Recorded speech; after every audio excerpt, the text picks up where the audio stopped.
Nous allons évoquer ce soir avec notre invité la journée internationale de soutien aux victimes de la torture. Ça a été célébré le mercredi dernier, cette journée qui permet donc aux différents États membres de l'ONU de pouvoir réaffirmer leur détermination à lutter contre la torture et réaffirme également leur soutien aux victimes de la torture. On en parle ce soir avec le président du collectif des associations contre l'impunité au Togo, le CACIT, Spero Maoulé. Monsieur Spero Maoulé, bonsoir. Bonsoir Samuel. Merci d'avoir accepté notre invitation.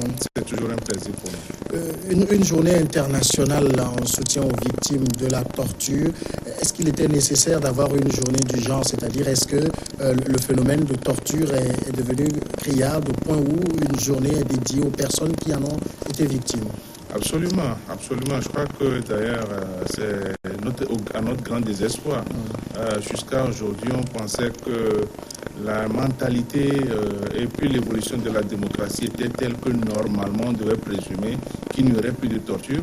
Mais malheureusement, ça continue, ça persiste, à tel point qu'aujourd'hui, on est même parti de la première définition de la torture pour l'étendre à d'autres mauvais traitements qui ont des effets similaires. Donc malheureusement pour nous, la torture demeure toujours. Et c'est avec fierté pour nous que nous essayons dans la mesure du possible d'aider ceux qui en souffrent.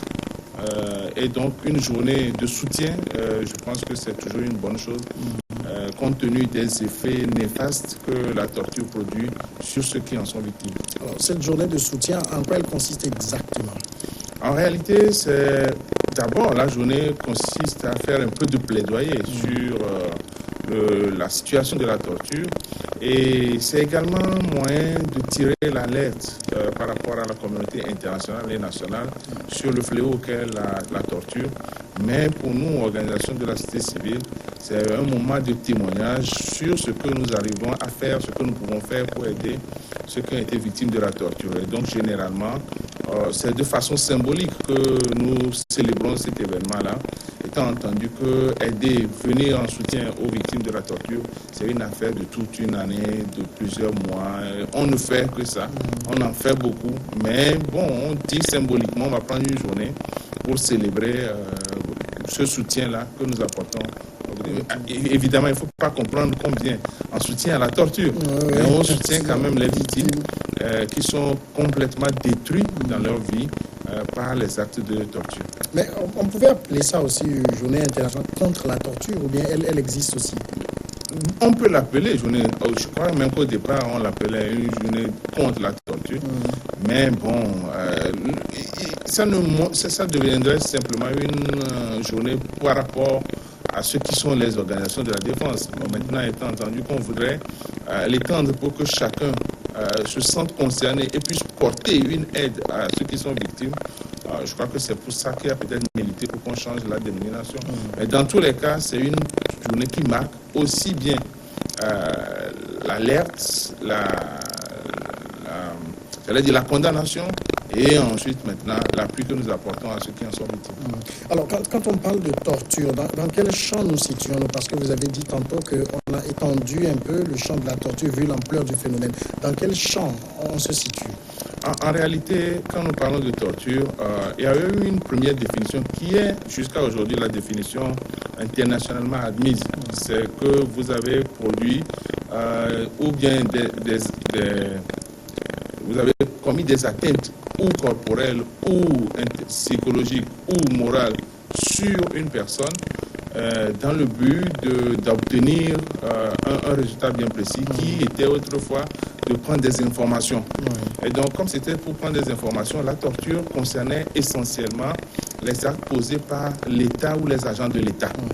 Et dans certains pays, on a étendu pour dire aujourd'hui que même lorsque vous commettez le viol sur une personne qui est en détention, que ça rentre également dans la torture. Par contre, on se rend compte que le viol n'est pas forcément dans le but d'obtenir des informations. Donc, il y a certains pays qui l'ont accepté et qui ont donc fait l'extension de la définition. Et il y a d'autres qui sont allés encore plus loin pour dire que finalement la torture, ce n'est pas uniquement pour les agents de l'État, mais la torture peut provenir également de simples citoyens, et notamment avec les corps regroupés. Vous prenez par exemple les couvents qui imposent des comportements ou des traitements dégradants ou inhumains sur leurs adeptes.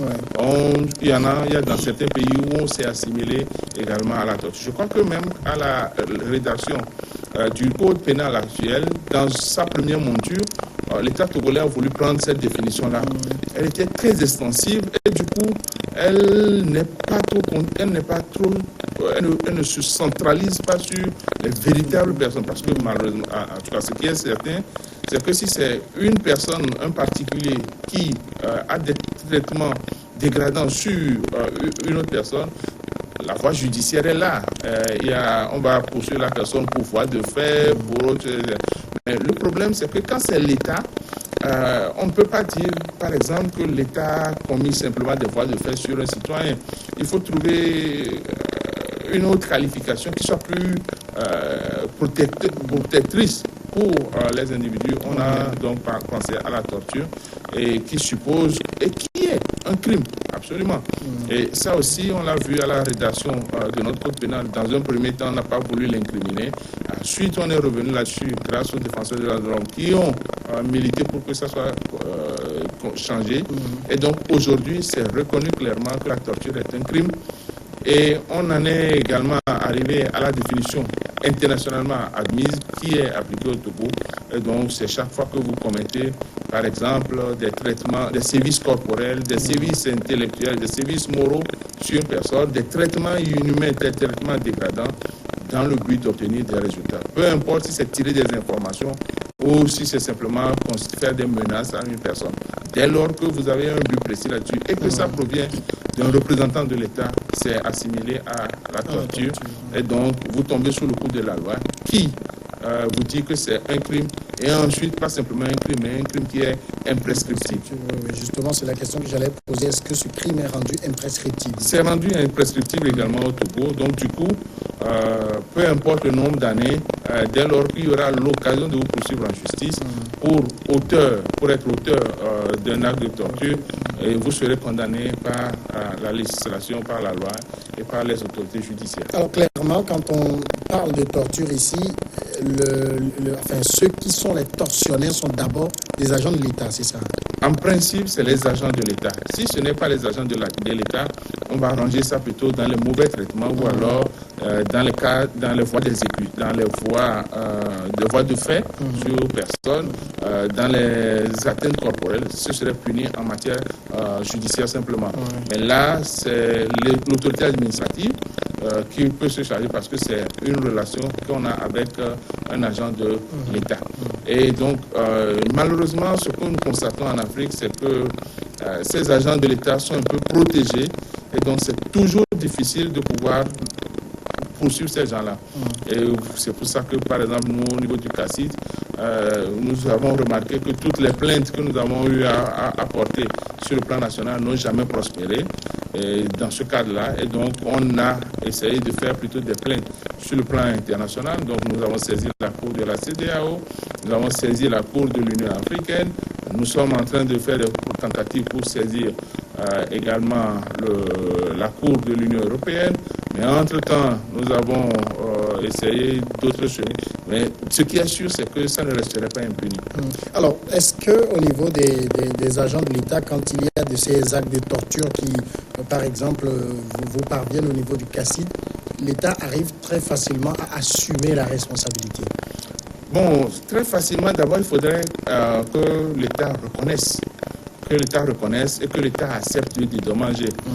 Mais je précise encore une fois que ce n'est pas le dédommagement qui est le plus important. C'est la restauration de la personne même. Et ça, franchement, c'est presque impossible. C'est presque impossible parce que la personne vit définitivement avec des séquelles qui ont du mal à partir. On a eu à voir les faits qui sont arrivés à des femmes qui ont été violées en prison. Et ces femmes-là, définitivement, quand elles voient un homme, elles se braquent parce que cet élément-là n'est pas parti de leur... Et donc, on les fait accompagner de façon psychologique, mais ce n'est pas suffisant. Bon, maintenant, à côté de la restauration, il faut la réhabilitation. Et la réinsertion, il faut leur de revenir correctement à la société, ce qui n'est pas très évident non plus. Mais à défaut de tout ça, là, il faut au moins indemniser, donc permettre à la personne d'avoir des moyens de pouvoir poursuivre, un peu, comme dans la mesure du possible, une vie, j'allais dire normale, mais qui ne peut plus être vraiment normale. Et c'est ça qui est donc. Alors, nous avons quand même eu à obtenir quelques résultats probants au Togo, parce que la Cour de la CEDEAO a condamné le Togo pour quelques cas de torture et l'État a été condamné à payer des dommages et intérêts à ces gens-là. Il y en a qui, par ce biais-là, sont arrivés à rentrer dans leurs droits. Il y en a qui ont pris 20 millions, il y en a qui ont pris 8 millions, etc. Et je crois que d'une façon, avec une affaire qui est arrivée au Tchad, je crois qu'on a voulu, par exemple, condamner l'État à payer très cher. Je crois que c'était dans l'ordre de 340 millions, comme ça, qu'on demande à l'État de payer. L'idée, c'est que quand ça coûte autant de torturer une personne, ça doit mener les responsables du pays à interdire de façon très stricte et réelle la torture à ces agents. Parce qu'on ne peut pas continuer indéfiniment à payer des centaines de millions parce que quelqu'un a voulu user excessivement de ses prérogatives et de ses pouvoirs, de sa force contre un citoyen. Mais là, on parle ici en termes d'indemnisation. Est-ce que ça ne devient pas juste l'État reconnaît sa responsabilité et puis donne de l'argent en contrepartie? Bon, dans tous les cas, ce n'est d'abord pas facile de reconnaître sa responsabilité. Parce que surtout lorsque l'État, il n'y a pas de changement, il n'y a pas d'alternance, c'est toujours difficile de régler ce problème-là. Parce que l'agent qui a commis ça est très souvent dans les bonnes grâces du pouvoir. Et donc on le protège, donc l'État en général refuse. Très souvent, ce que nous arrivons à faire, c'est de dire que c'est l'État. Donc une personne X qui a agi au nom de l'État, et donc ça nous permet quand même de punir. Mais au fond, nous aurions bien aimé que l'État lui-même, surtout l'État, puisque nous sommes au Togo, que l'État prenne toutes les mesures. Et officiellement, c'est dit qu'ils ont pris les mesures, mais que dans le concret, on fasse tout et tout pour prohiber entièrement les situations de torture au Togo. Ça permettrait à cet argent-là qu'on envoie, mais surtout à ces citoyens-là, de ne pas être victimes de la torture. Et parce que c'est franchement avilir la personne, détruire l'image et la personnalité de cette personne-là. Alors que ce soit au Togo ou ailleurs dans le monde, est-ce qu'il est facile d'identifier les tortionnaires eux-mêmes et de les traduire en justice? Non seulement c'est difficile d'identifier les tortionnaires, ensuite c'est difficile même d'établir la torture. Parce qu'aujourd'hui, on a quitté malheureusement le simple stade de torture physique qui est très visible. Et là encore, il faut qu'il y ait des spécialistes. Parce que généralement, quand on vous torture, on ne vous laisse pas repartir le lendemain. Parce que là, vous irez montrer. Et généralement, on vous garde pendant un certain temps. Et donc, c'est souvent difficile d'arriver à établir que la personne a été torturée, surtout sur le plan physique. Sauf si, par exemple, il y a eu des séquelles visibles. Et ça, mais aujourd'hui, on arrive même à faire des menaces qui sont plutôt morales. Ça peut être à l'endroit de vos parents proches, ça peut être à l'endroit de vos biens, à vous-même ou de votre personne. Donc du coup, là, c'est plus difficile de se... Donc déjà, c'est difficile de savoir et de prouver qu'il y a ça. Alors, à plus forte raison, difficile de pouvoir identifier ce qui est fait. Et très généralement, dans les pays où la torture prospère véritablement et malheureusement, les tortionnaires parfois se portent sur la tête une cagoule, et donc c'est difficile de les identifier. Bon, c'est dans les pays où on est tellement sûr qu'on ne sera pas inquiété, où les gens s'amusent à le faire à visage découvert, et vous donnez même leur nom. Mais malheureusement, comme il n'y a pas de preuve matérielle, la personne a beau jeu de dire non, je n'étais pas là. Et malheureusement, on n'a pas les moyens de prouver autre chose. Bon, maintenant, il y a ces cas-là. Mais parfois, si on sait par exemple que quand on a arrêté la personne, on l'a transférée à tel lieu de détention, et que la personne arrive à dire que c'est dans tel lieu de détention qu'il y a eu la torture et que c'est avéré, donc dans ce cas, au pire des cas, on prendra le responsable du centre de détention qui va être reconnu comme étant le coupable. Bon, maintenant, il va nous être difficile de chercher si c'est telle personne en particulier qui a eu à faire ça. Notamment au Togo, avec les manifestations publiques, il nous a été rapporté que du lieu où on ramasse, où on prend les manifestants, au lieu où on les amène, il y a malheureusement sur le trajet des traitements dégradants, des traitements brutaux. Mais là encore, dans quel véhicule on les a pris, ils ne peuvent pas savoir qui était la faction là-bas. Là, on serait obligé de demander à leurs responsables de pouvoir donner les noms. Et ça, ce serait comme livrer l'auteur. Et donc, malheureusement, vous n'aurez pas ces informations-là. Et donc, on continuera toujours pas, nous, en tant qu'organisation de la société civile, à nous attaquer à une personne X. Et cette personne X-là est le représentant de l'État. Est-ce que ça ne démontre pas toute la difficulté du travail de certain nombre d'organisations, dont la vôtre, à pouvoir, investiguer sur ces cas et à les mener à terme? Oui, absolument. De toutes les façons, nous, on est obligé de faire quoi? On est obligé d'avoir les informations, recueillir le témoignage de la personne et puis ensuite confier ça à un avocat. Et l'avocat, en tant que spécialiste, va essayer de gérer pour pouvoir établir les preuves avant de porter l'affaire en justice.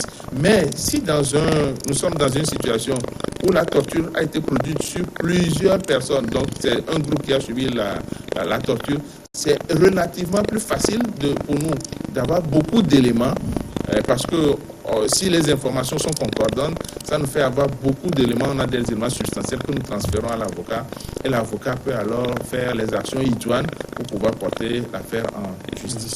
Alors, est-ce qu'ici, vos actions, vous pouvez aujourd'hui dire que le phénomène de torture regresse?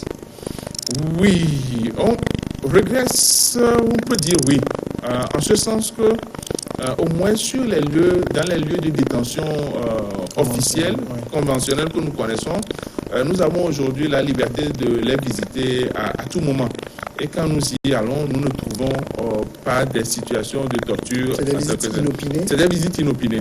On ne trouve rien de désobligeant en ce moment-là. Sauf que, et ça c'est là où je dis que ça existe toujours, sauf qu'on nous rapporte qu'il y a des lieux cachés, des lieux de détention qui ne sont pas conventionnels, qui ne sont pas officiels, où ça continue toujours par se poursuivre. Et malheureusement, parfois, on vous invoquera le secret de défense pour dire que vous ne pourrez pas accéder. Heureusement que de temps en temps, nous, on a recours à la CNDH pour nous épauler parce qu'au moins, c'est une institution de l'État. Mais eux-mêmes, enfin, le groupe qui était là-bas, il y a des moments où le groupe aussi se heurtait.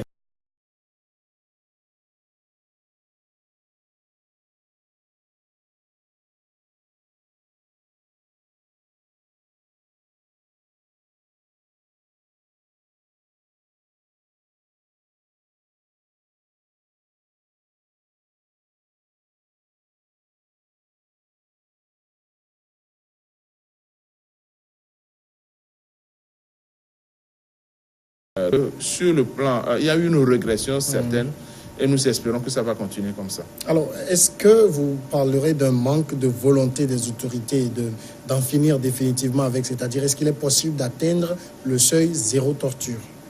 Atteindre le seuil zéro torture, je pense que ce serait illusoire en l'instant où nous parlons là. C'est envisageable parce que ça suppose d'abord que nous ayons assis une culture d'état de droit, une culture de démocratie qui soit acceptée par tous.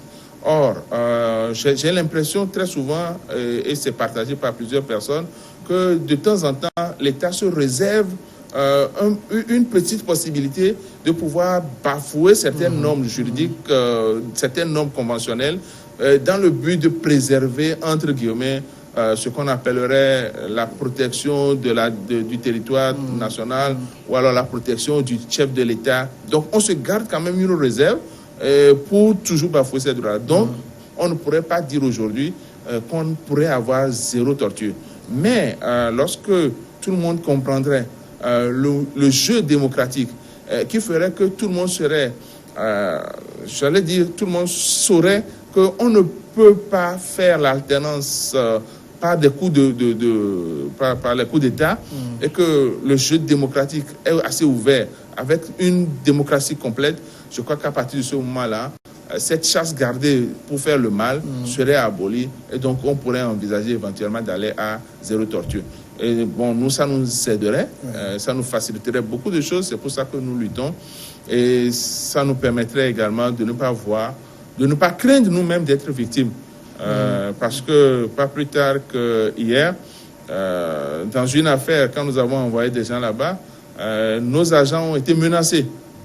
Ça nous inquiète, et nous sommes en train de faire les procédures pour saisir les hautes autorités du pays pour que ces genres de choses ne se répètent plus. Vous me permettrez malheureusement de ne pas rentrer dans les détails, mais ça a été franchement une source d'inquiétude pour nous, que dans l'exercice de nos activités, qu'on aille en un lieu de détention et qu'une autorité là-bas menace ouvertement, c'est à être inquiet.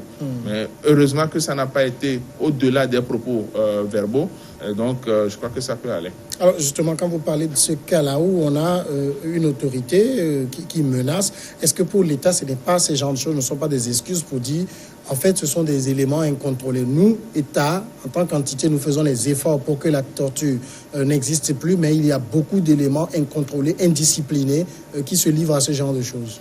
Il est évident que dans un pays où les agents de l'État ne se sentent pas sous des tests qui sont très coercitifs et qui peuvent vraiment les sanctionner, les gens peuvent faire des excès de zèle. Et d'ailleurs, parfois, on a l'impression que ces zèles-là sont récompensés parce qu'il y a des rapports où des non sortent, mais au lieu que la personne soit déchue de ses droits, on voit plutôt une forme de promotion de cette personne-là. Et donc, à partir de ce moment où il y a une promotion pour le mal qui est fait, vous imaginez que beaucoup vont chercher à faire du mal pour avoir les meilleures promotions. Donc, aujourd'hui, ce n'est pas de dire simplement ce n'est pas simplement de faire des déclarations de bonne volonté. Il faut aller au-delà de ces déclarations-là en prévoyant des mesures coercitives et très fermes pour éviter tout cela. Quand, par exemple, un homme de troupe saura que, attention, si je torture, et que dans les rapports, mes patrons savent, même si il n'y a pas le cacique qui viendra dire quelque chose, on va m'envoyer en tôle, on va me faire ceci, on va me faire ceci. Je crois que les gens réfléchiraient par deux fois. Nous avons fait beaucoup de formations, de renforcement de capacités. Hier, j'ai suivi, par exemple, le directeur de la FOSE qui disait, par exemple, qu'ils ont beaucoup de programmes de formation pour leurs agents. Il y a des programmes de formation, les gens savent ça. Maintenant, au-delà de ça, il faudrait prévoir des mesures de sanctions contre ces gens-là pour que les uns et les autres fassent un peu plus d'efforts. Alors, les rapports qui vous parviennent d'un certain nombre de pays, peut-être avec lesquels vous collaborez, est-ce que là-bas, on est sur la même pente que le Togo, c'est-à-dire une pente glissante en matière de torture, ou bien il y a des États où carrément c'est en vogue? Vous me permettrez quand même de ne pas donner ces genres de références par rapport à l'aspect négatif, parce que malheureusement, on a eu à rencontrer plusieurs autorités administratives de ce pays qui brandissent ce qui se fait de mal dans d'autres pays pour dire nous on vaut mieux. Il ne s'agit pas de valoir mieux, il s'agit d'être les meilleurs. Et nous avons les moyens de l'être. Il y a des pays qui, il y a quelques années, étaient encore plus voyous, entre guillemets, que le Togo. Mais aujourd'hui, ces pays ont fait des bons extraordinaires. Le Togo, avant, à une époque donnée, était carrément au fond. Le Togo a fait des bons. Je crois que le mieux, c'est de chercher à être meilleur. Parce que ce n'est pas des bonnes choses. Il faut chercher à dire, oh oui, mais quand même, il y a des gens derrière moi. Le gars qui est derrière toi, il a une histoire qu'il vit. Ne l'assimile pas. Nous aussi, avec notre histoire, on peut chercher à faire mieux. Parce que la torture ne se fait pas sur quelqu'un d'extérieur, c'est sur nos propres concitoyens. Et donc, je crois que c'est utile pour nous de ne pas nous comparer par rapport à ceux qui font mal, mais plutôt par rapport à ceux qui font bien et chercher à faire ça. Quand vous prenez les organisations qui sont en Europe, en Europe même, l'Europe, j'allais ajouter occidentale, vous vous rendez compte qu'il n'y a pas des organisations de la société civile qui luttent vraiment contre la torture et qui agissent sur leur propre terrain. Ces gens-là cherchent plutôt des moyens pour venir nous aider en Afrique. Et on ne peut pas nous dire que nous n'avons pas le génie suffisant pour arriver à cette hauteur-là. Et donc, c'est ce qui nous manque et il faut arriver à ça. Dernière question, Spero Maoulé. On est aujourd'hui dans un contexte particulier. Quand on parle torture versus terrorisme, est-ce que ce contexte-là ne justifie pas? Nous avons la chance au Togo de ne pas connaître véritablement le terrorisme et que Dieu nous préserve d'arriver à ce stade-là. C'est vrai que par rapport au conflit, à ce fléau qu'est le terrorisme, ça appelle parfois à des réponses assez musclées. Mais même dans ça, il ne faut pas oublier que les conventions internationales sont claires. Même si vous prenez un terroriste, il a le respect de sa dignité humaine qu'il faut toujours respecter. Donc, ça peut être parfois on abuse et il y a des gens qui seront assez souples pour vous dire bon, la fin a justifié les moyens. Mais quand on sait que c'est très facile de verser dans la dérive et de s'éloigner de ce qui est réellement la vraie motivation, il vaut mieux refuser tout cela pour dire que même en période de crise terroriste, il faudrait faire l'effort de respecter la dignité humaine, donc en ne pratiquant pas de la torture. Aujourd'hui, il y a plusieurs façons de faire des investigations pour avoir les réponses. Donc, on n'est pas obligé de pratiquer des traitements inhumains sur une personne pour avoir des réponses. Vous avilissez la personne. Et pire encore, parfois, le drame, c'est que il y a des gens qui sont obligés de reconnaître ce qu'ils n'ont pas fait, juste pour pouvoir faire cesser la douleur. Et donc, vous risquez d'incriminer des innocents qui ne vous donneront aucun résultat réel. Et malheureusement, eux, ils auraient perdu leur dignité dans ça. Spero Maoulé, merci d'être passé répondre à nos questions. Le plaisir est pour nous. Vous êtes le président du collectif des associations contre l'impunité au Togo. Nous allons marquer la pause, nous regardons ensemble le journal et puis on se retrouve dans une dizaine de minutes pour Regard Croisé.